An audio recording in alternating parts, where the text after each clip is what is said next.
Oh, hello. I didn't see you there. Fascinating, isn't it? Yes, Egyptian architecture is quite amazing. But we're not worrying about that today. Actually, today we're going to worry about Egyptian art styles. So let's go. In the first work of art we have in front of us to show two ancient Egyptian artistic styles is the Judgment of Hunefer. This is a page taken from the Book of the Dead. Ooh, ooky spooky.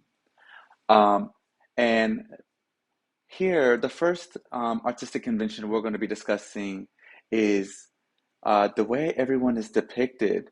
Everyone is depicted either facing left or right, as well as their feet facing the same direction as their faces.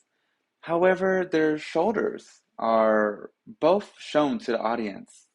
So, me just imagining a regular person taking the same stance as one of them.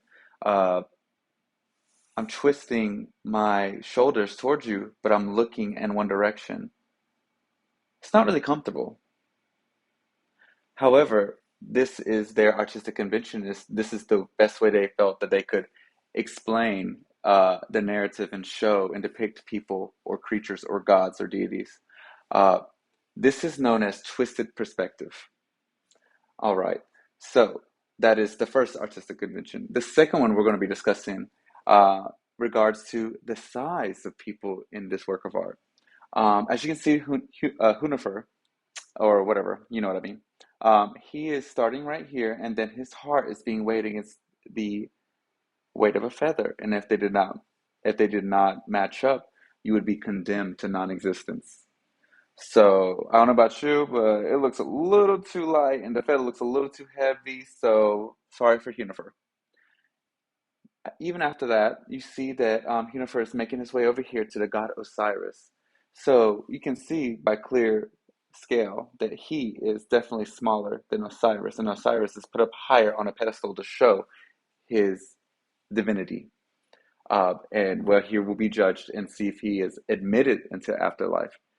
Uh, the Egyptians believed more in afterlife than even the life they were living currently. They believed they could take whatever they could with them, and that was the pinnacle of existence. And the worst thing that could happen, they didn't have a hell, they had just non existence.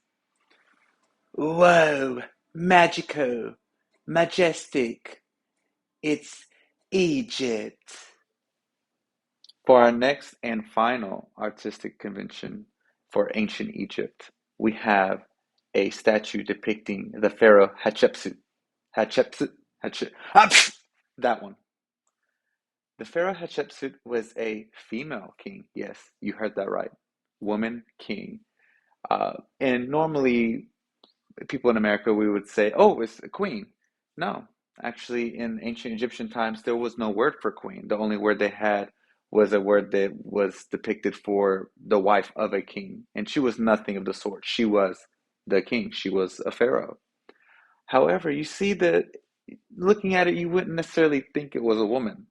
Uh, for instance, she has a flattened chest covered by the royal regalia. She has a false beard. Definitely, you wouldn't think that was a woman. Also, you have the crown, which was typical of how pharaohs were depicted to show their divinity. This is also how their gods were shown. Pharaohs wanted to liken themselves to all the Egyptian gods. And if you made it to the end of this video, I'm sorry. And I hope I'm not in the audience watching with you because major cringe. If you've already finished your midterm, make sure to pour yourself a cold one tonight. You've earned it. I should call him.